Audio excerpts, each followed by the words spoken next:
The lips of wisdom are closed, except to the ears of understanding.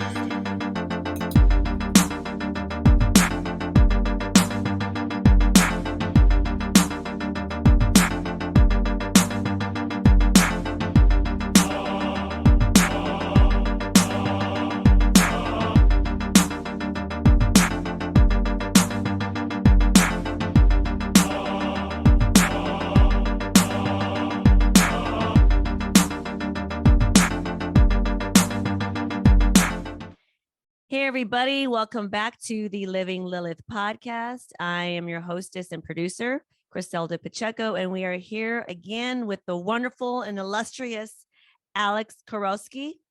And I'm excited, as always. She and I talked about visiting with each other on the podcast as Wheel of the Year things occur in nature. And so we are coming up on spring equinox, and I wanted to chat with her a little bit about the symbolism of spring equinox, how that's connected to the feminine, nature cycles, and just the story of that. And so, yeah, thanks for joining me again, everyone. And thank you so much, Alex, for being here again. I love you so much.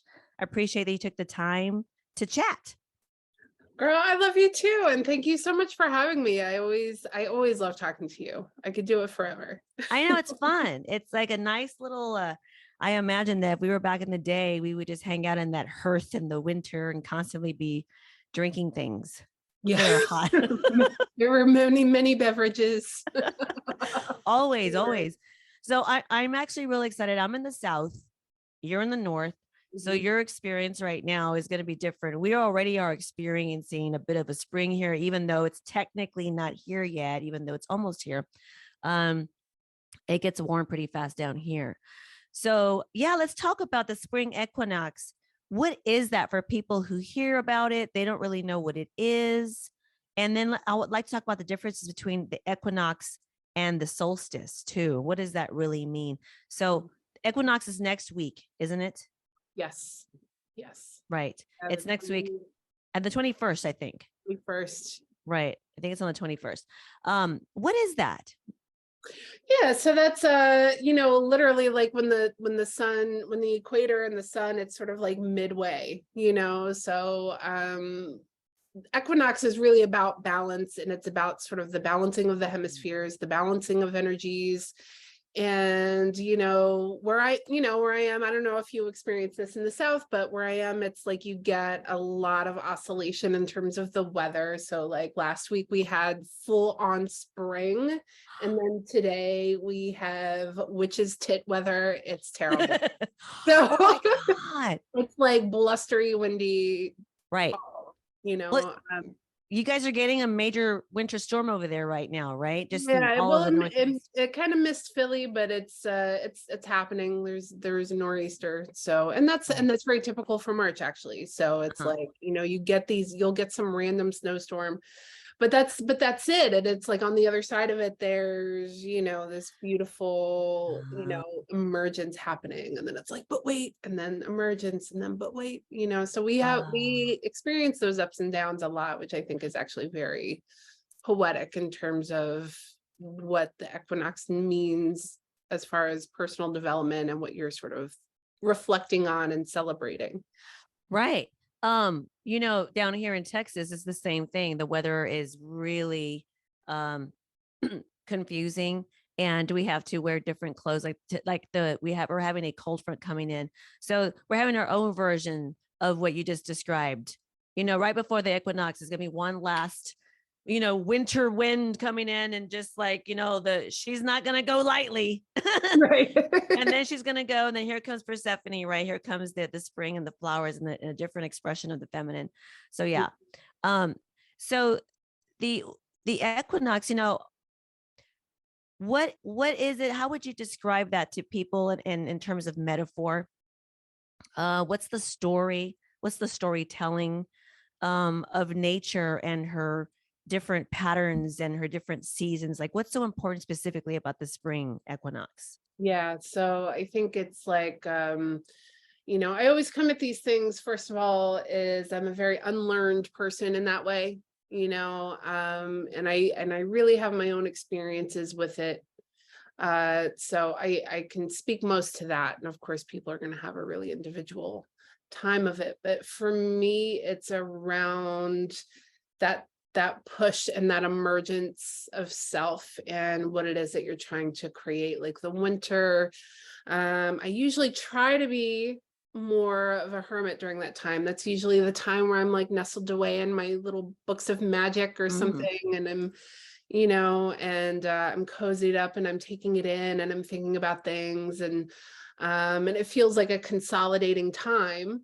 The earth itself is it's gone to sleep. It's chilling, literally. It's like we're just gonna wait here. And that's a really necessary part of development. I mean, it's like you go through these periods of growth and then you have your periods of pruning.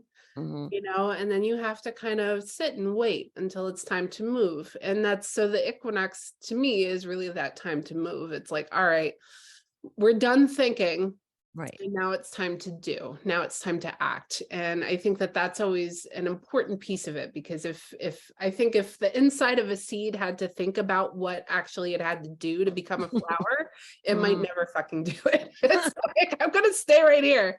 So I think people, we all have our own, fears and limitations that we encounter in those moments of growth. And I think if we think about it too much, it can really hold people back. And so I think springtime is about embracing that animation principle and really going to meet the sun. I had this meditation the other day that was just like, it was like this field of flowers, which is a very like inner child thing for me personally, but just that we're all, that was the message, is like, we're all flowers reaching for the sun. Right. There's these really tender parts of ourselves that are always seeking warmth and light and nourishment. Right. The embrace of that. Right. What you just said reminds me of something I haven't thought of in a while. This young woman, when I was dancing at a club in Austin back in 2006, it's been a long time. She came walking to my house at 3 a.m. once on off the highway. She was going through a really dark time. And she came to me and knocked on my door at 3 a.m. and told me, or asked me to give her one reason why she shouldn't kill herself. This was a person who was very suicidal. And I said, all I know is that giving you that answer, it's almost like, how do I tell a rose in the spring not to yield itself to the sun? How do I tell the rose not to do that? It's meant to do that. It exists to yield itself, right, to the sun, to the warmth of life. And that's the same answer I'm giving you. You're here because you're meant to yield yourself to life. Yeah. And I don't know if that makes sense or not, right? So, but that you talking about the flowers yielding themselves to the sun made me think about that story and how that is applicable in all sort of other symbolic, metaphorical ways. Absolutely. Well. Yeah, no, I mean, I think because I support people a lot in terms of trauma recovery or, recovery from certain experiences, and I work with a lot of people who experience suicidal ideation on a regular basis. And it's really hard to give people hope, because that's something that really they have to have it themselves. That's a hard thing. But the fact that it is our nature. It is our nature to express. It is our nature to yield to the light. It's our nature to connect in with our calling. Like, there's things that are so natural Right. that when we lean into it and we give ourselves permission to just like come out of that paralyzation and move forward, that finding that expression is just so life affirming. And that experience is beautiful. So yeah, so that makes total sense that that was the perfect advice for her in that moment. Yeah, we're meant to do that. That's the thing. Coming out of the winter time is sort of like I think is the 9 a.m. in the morning. You're still trying to wake up. I think, when the equinox arrives, we're still trying to wake up, and maybe we're having our coffee and we're getting the first whiff of the smell of jasmine or whatever it is that's trying, that's yielding itself to the light, or beginning to yield itself to the light. It makes me think of the metaphor and the story of Persephone too. And I feel like that is an interesting story for a lot of reasons. I've heard it in all different ways. And one of the ways that's really dark is the rape of Persephone. And some people say, no, she wasn't raped, or it wasn't about that. But let's talk about that a little bit. I feel like it could be about that, her realizing that there was more to life than the springtime, right? In a lot of ways. I think that's what that story means. Right.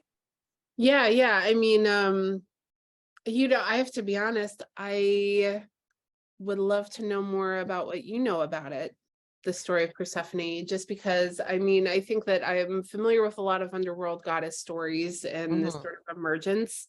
Right. And they all get a little mixed together. They really do. I mean, I think they all get mixed together. I think it's all the same aspect, right? It's just recreated and retold in different times in different cultural contexts, and so that changes up the details of the goddess or that story here and there.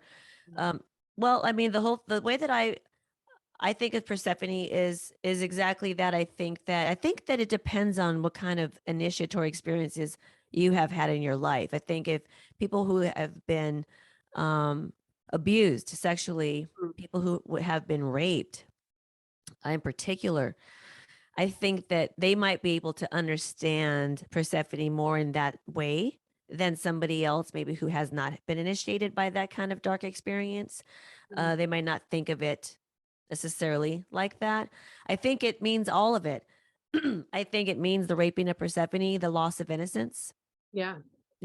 And so when she comes back out from hell or from the darkness, how much more is she willing to embrace the light and life after having been initiated now by that particular darkness too? Yeah. And so that does make sense to me, because that's also, it's reclamation, it's reclamation of your innocence. It's owning yourself after having your energy,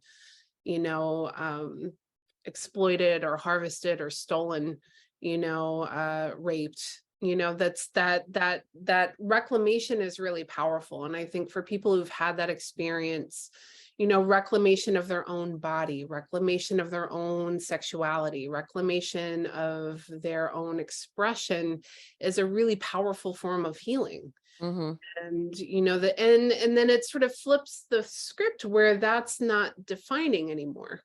I think in trauma recovery, there's these I think that there's a lot of speak in the wellness industry and the spiritual community about victimization, victim blaming, but anything about victims. And the thing is like, when someone has had some awful thing happen to them in that way, it is gonna, define their lives for a period of time while they're healing. And it is gonna force them to find hope and find the light in their own way, because it just can't necessarily be understood by someone, even by someone else who's had a similar experience. It's going to be very unique. So a person's journey back to the light after something horrifically tragic, is going to be deeply personal, initiatory. But I think the path back, that's like also, it makes me think of, this whole idea of those who, God, there's an Emily Dickinson poem that I can't remember, but it's the idea that those who have suffered the most, appreciate, the light, or appreciate the healing in a deeper way. because Right. you know the darkness so well. So when the light comes, it's brighter for you than it would be for someone who's feeling the same light, but maybe has had a very, tepid kind of initiation process. No, I know that this is, I would love to know what that poem is, because I think that is just so true. It's really hard to talk about that without feeling like I'm not playing Oppression Olympics, or I'm not playing whose trauma is worse than other trauma, because, people, I understand that happens, but both of these things are true at the same time, right? I mean, it's like we still have to talk about that. Some people's rock bottom, I always say, will land on the third floor and of some like building downtown, but some people's rock bottom is really deep underneath the mud. And these two rock bottoms are not the same. And that matters, right? To be able to talk about the spectrum of this difference and the initiatory experiences as a consequence of that. It does. And I think one of the interesting things too, for those who are not in the mud and they're at rock bottom on the dirt, I mean, I think that their journey back is a lot more nuanced. Sometimes when you have a very acute trauma, you're so focused on that maybe you're missing on some of the more nuanced things that have happened. Whereas someone who, has maybe a less acute experience and a more complex experience, I think that they are the ones sort of really weaving into some of the intricacies. So I think that there's a wisdom available to all of those experiences that can be equally deep. And at the same time, I do I think of this, for the depth of the darkness, you're also feeling the light of the light. I mean, that's something, or the great heights that are available, that's something that's also available in the wheel and the cycle, is those extremes. And in the equinox times, we're feeling those extremes, and we're also seeking the balance, and we're rushing towards that balance. So I think that there's a powerful medicine in all of that. Right. Yeah, no, there is. Because it's all true at one time. And it's one of those things that you and I talk about a lot, which is it's very difficult because we've been forced to live in such a binary way of looking at life. It's very difficult to imagine how truly our experience is expansive and so much more nuanced, like you mentioned, and bigger, where we have to be able to hold all these things at the same time. That, yeah, this is true, but this is true too. Even if we don't like that truth, it doesn't matter. It's still true. Right. It's all true at once. And so it's like, when I think about that, I think about the wheel of the year, and I think about all these powerful points throughout the year of natural change in this organic way that nature changes things, just changes things out. And how sacred that is. It's the only thing that's kept its promise in terms of looking at time. Yeah. No matter what epoch we're in. Yeah, I think as a matter of fact, last spring, I had just gotten over my first bit of COVID. And I remember, I don't know if you've had COVID, but one of the symptoms is just depression. Like, I had terrible depression as a result of it. And I'm someone, I've dealt with depression my whole life. Like, I got diagnosed when I was a kid. Like, I've had it. Okay. Like, I know all the tools, I know all the things to do, whatever, but this was a very deep experience for me. And I just remember finding things being so hard. And then I would walk my daughter to school each day, and I would just look at the flowers each day. Which ones were budding, which ones were flowering, if we had a gentle spring rain, how did they look in the rain? And that was like such a powerful practice for me. Just to witness that beauty on a daily basis, walking by the same places, the same time every day. And then also seeing, this flower is hanging on, but now this one's starting to go, it's starting to die, and then, but there's more coming. Like, I was so tuned in on that level. And I got to tell you, that was a lifeline. And I just thought, God, this is happening. It doesn't matter what's happening in my brain. This is what's happening out in the world. It's happening all, it just keeps going. It just keeps going. It's eternal. And that's the mystery, you know.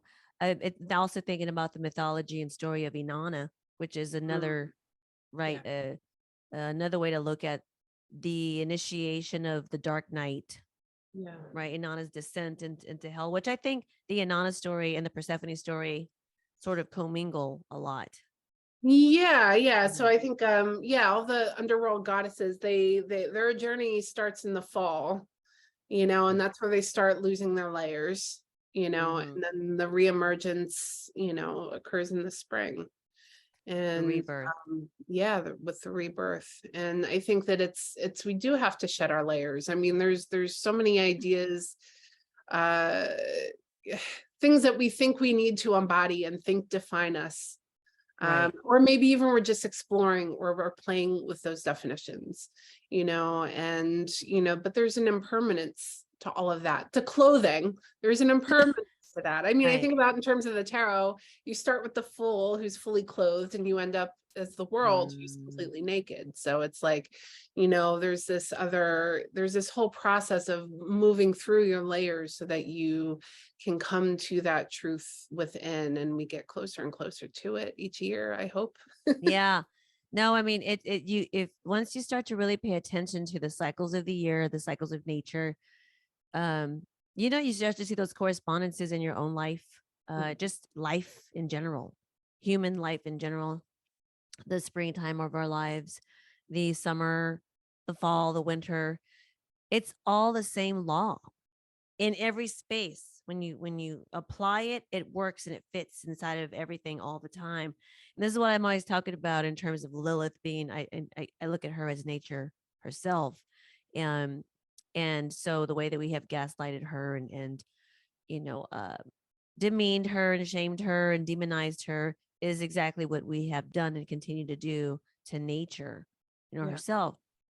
And so people, we're just kind of, we're living with this ultimate law. I don't know. It's the biggest elephant in the room. Yeah. We have the clock, and then we have the seasons, and it's just kind of like the seasons are more real than anything that we can create.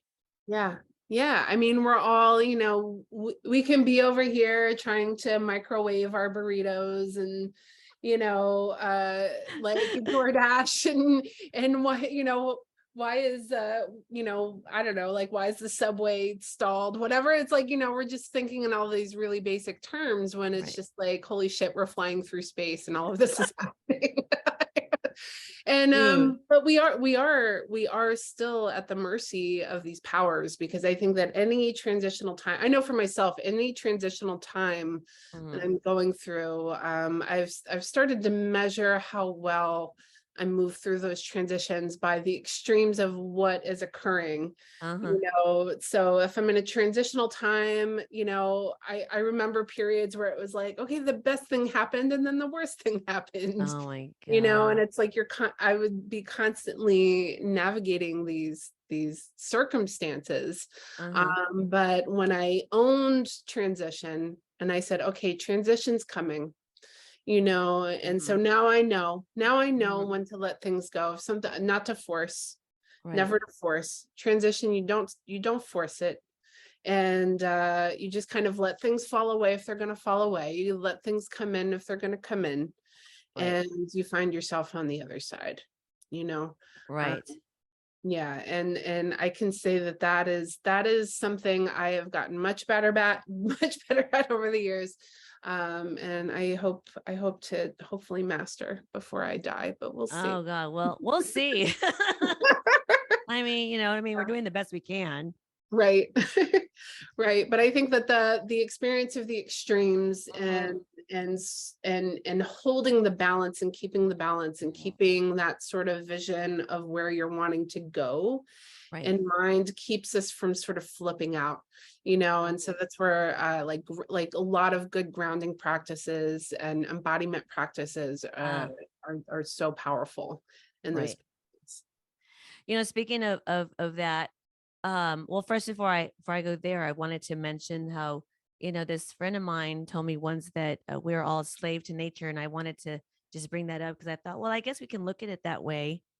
But I mean, what's another way that we can look at I think at that we're that. harmonized, I mean, Yeah. like master and slave, nature's about harmony, the goddess Right. is about harmony. She wants everything to like flow and feel good. I mean, like it's not always going to be like that, Right. but she owns it, and she takes it, and it's like, I think I think that's, the death is not easy, but I think death can be really graceful Right. and necessary. It is necessary. So I think if Mhm. we know that it's necessary, we don't have all the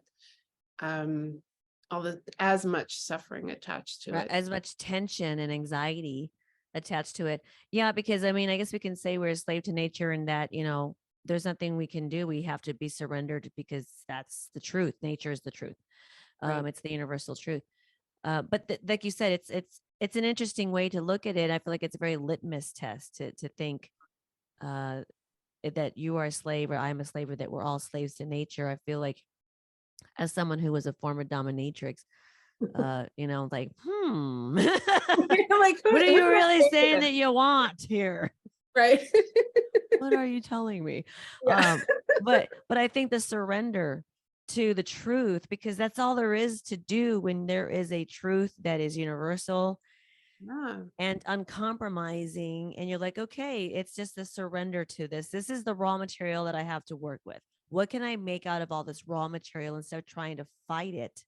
Mm-hmm. Which creates more tension and more suffering. It's really brings a wisdom to realize, okay, there's some things I can't change. Yeah. And this law is one of them, if not the ultimate thing that I cannot change. Yeah. Which is, I think, kind of relieving that I I think it's can't. relieving too. Yeah, I mean, I think sometimes when you can relieve yourself of some of the greater questions, you know what you're working with. Right.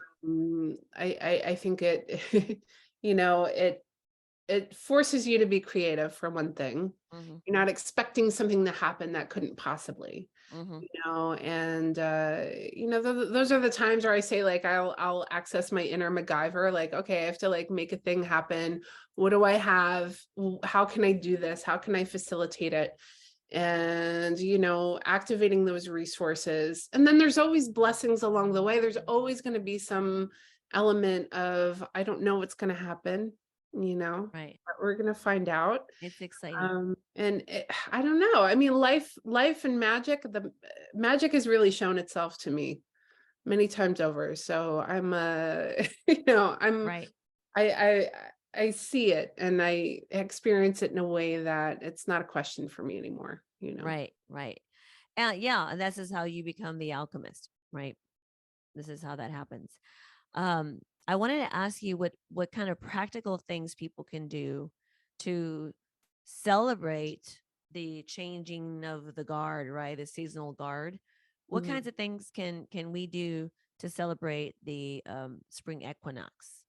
Yeah. Yeah. I mean, I think, magically speaking, um, this is a really powerful time. I mean, purging, of course, which I think is so natural that people get into. I think also really spending time with nature, to me is probably the most important thing you could do, because it's like you are aligning yourself with that cycle. You're aligning yourself with that change, because change can sometimes be really seamless if we allow it. Sometimes we won't notice that we've changed, and then we're just Right. somewhere different. And I think that's always a really interesting thing that happens. So our time with nature and our time with the elements, feeling all of the changes, so that we can really resonate with that process as it occurs. And then I think also too, that this is a powerful creative time. So if you're, anything that you feel drawn to do in terms of creativity, this is a really important time to express that, and sometimes that could be for a magical purpose, sometimes that could be towards an intention, other times it could be for your personal healing, other times it could be just for fun. And like, I think that this one of the greatest ways to navigate tension And extremes is to really embody playfulness, to embody exploration. And so kind of allow for that freedom. You Right. know, I think in periods of tension, it's really easy to feel paralyzed and like you can't move. And so that's where embodying play or embodying, you know, movement of any kind, internal, external, whatever, is really, really informative process, and just sort of clears the mind and clears your vessel so that whatever needs to occur can occur. And so that way that creative wisdom can also, it creates like, it sort of opens the path for that creative wisdom to come out. Because then there's the playful, fun, creative wisdom, and then there's the time where the mastery comes, and it's like, okay, like now it's my time to shine. Now it's my time to do something, and we're not playing around anymore. I'm having a lot of fun, but I'm actually quite serious about it. So it's like it does pave the way for that. Yeah. Right. So like to be creative, and you know, the embodiment is so important. I feel like in the winter time, this is something, whether it's literally winter or whether it's the winter time of our lives, whatever that is, there's a lot of disembodiments, I feel like, associated with winter, with winter time. So if that's what people have been experiencing and that they've doubled down in it, you know, in the winter time, it's so important to just kind of start landing back in your body. I think for the spring, just a reminder, oh yeah, I'm in my body. Yeah, Oh because yeah, I I'm think you here can to get experience. very internal. I know I get very internal. Mhm. I think a lot of people get very mental. Right. I can have that tendency to get very mental also. So Mhm. it's like you get internal, but it's like, again, it's like this idea of breaking out of the seed. You have Right. to kind of let these layers go. Right. And the body can hold that tension. You know, this is where I think body work is really fantastic too, is Oh yeah. help the body just release so that you can show up. You know? Yeah, it's important. Are you saying that I can dance around naked and sweat? Yes, Is that girl. good? Dance around naked and sweat That sounds and like a party. I'm there, you know? yeah, do Yeah. cartwheels and scream like banshees. We have like a little woods behind the house. And I so badly sometimes just kind of want to shake up the suburbia, you know, and go back there and be like, just start making like growling animal noises and, you know, run around naked and all Yes, fours. I don't girl. know. It's just in me. I want to do it. Maybe I the love spring it. equinox is the time for me to come out I think it's the time. and do It's the it. time. It is The the wood rebirth time. beckon. Right, right. So like as far as I before we go in a little bit, I wanted to say or suggest or talk about like an altar. If somebody wanted to just create like an altar or some kind of presence and they can touch, smell, look at every day to help them mark the seasons turning. What kind of altar would this season equinox altar look like? What does Sure. that? So, you know, for me, there's always like fresh flowers. So I don't have to worry about fresh flowers because my children are really good at stealing any freshly popped up flower off of someone's yard and bringing it to mommy. So those will usually make it onto the altar.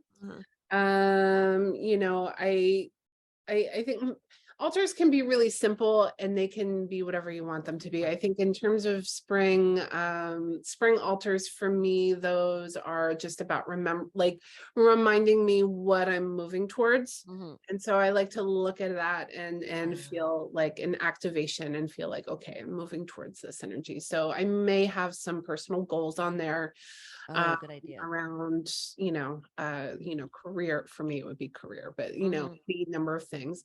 Mhm. But yeah, some fresh flowers, and a candle, incense. I like some representation of the inner child in the spring Oh, yeah. because yeah, Oh, I and love that. yeah, so for me it might be like a childhood um a photo or like a toy even, something like Right. that. But I like to let my spring altar be very just creative, colorful, Yeah. and really bring the color. So it's not so much like this stone and that this, Right. Right. that incense and oil. No, it's like fun. Totally. It looks Totally like arts fun. and crafts happened and Oh my God. Well, it's you a time know? of innocence. And I love that you brought up the child, because that's what I'm saying. It's going to return to innocence, right? Mhm. Which is such a relief. Yeah. Yeah. It's such a relief, man. I'm going to fangirl out. And I know this is probably a little embarrassing. I don't care. But I've been a really big Debbie Gibson fan forever, because she reminds me of my childhood, Electric Youth, and what's the other, Only in My Dreams, and all these songs, right? Oh my God, yeah. And I know, and I was just like, reminds me of when I was little, or really young. And so I've connected with her on Instagram, and she's actually been chatting with me back and forth. Like, I'll leave comments Oh and my we'll chat. God. And I just recently been feeling like I've always been kind of immature, but the childlike part of me, I'm just allowing to like really come forward and celebrate that innocence. And it's really interesting because, and I know you can relate to this, the initiation by the darkness. It's like, well, then how can you ever return to innocence once the darkness has initiated you? How can that be possible? I don't know. And it is, though. And I'm here as a testimony to say that it is. And eventually you wind back up there. Yes. Right? It's like a cyclical, just like the seasons. You wind up back at the innocence. And you're like, wow, you really do wind up back here. And you appreciate it more than you Definitely. did before. Just like the spring, you appreciate the sun, you appreciate the return of all of that, because the more darkness you have known, and here we go again, the more like, oh, I appreciate the rebirth. I appreciate the sun. Yeah. And so I feel like in that way, even though I've been initiated by a lot of darkness, this Debbie Gibson thing, I think I would be like, what is, a long time ago, I would have thought nothing, but now I'm actually allowing myself to feel giddy about it. That's amazing. Yeah, no, I think it's Yeah. great. And I think the fact that you can allow yourself to feel giddy is a huge feat. I mean, I can remember times where I would be so afraid to be excited about something because I'm like, oh, I'll fuck it up, or like, whatever, you kind of reach a point, like when you're a kid, like you don't give a fuck about anything, you're just trying to have a good time. Right. And then the older I get, I'm like, yeah, I just don't give a fuck about anything. I'm just trying So 6 months from now, I guess when we are in the fall, right? Mm-hmm. We'll start feeling like, existential dread again. We'll go to pick up our Nietzsche, books and Yes. Fall is Nietzsche, and right now it's Debbie Gibson. Yeah, Debbie Gibson for now, and we're having that beautiful spring and summer. Debbie Gibson spring. Here we go. I know it's Debbie Gibson spring. Oh my God. Anyways, well, I think we're gonna just wrap this up right now. But before we do that, I want you to let people know what you might have going on right now, that people who might want to reach out to you. Sure. Yeah, let's talk about that a little bit. Yeah. So, I mean, I'm always offering readings and stuff like that, but one of the workshops I have coming up, it's called Pluto and Libra, and this is really examining it's just in the zone of what we're talking about. It's really examining Generation X in relationships, and sort of like, and how we're like our experience in terms of the breakdown of relationships. So Pluto and Libra, the Pluto and Libra generation is like, we're the ones where we were transforming how relationship was done, and what is that story, where are we now, where are we going? Right. So I'm having that conversation. It's just a workshop for now, but I'm having that conversation as an exploration around it, and also talking about things around healing the nervous system, talking about attachment styles, disorganized attachments, and also how to create a deeper intimacy with our connections, because as we're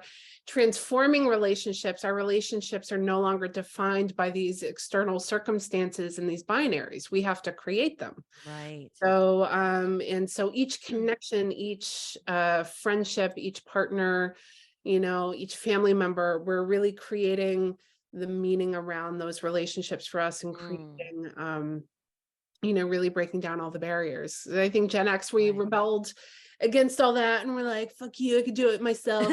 Realizing we can't do it ourselves, and how do we make friends again? Yeah. No, you know what though, we're at that time. I mean, I'm 49 years old, and you know, this season. I guess what would 49 years old be? Would it be the autumn time? Would it be autumn?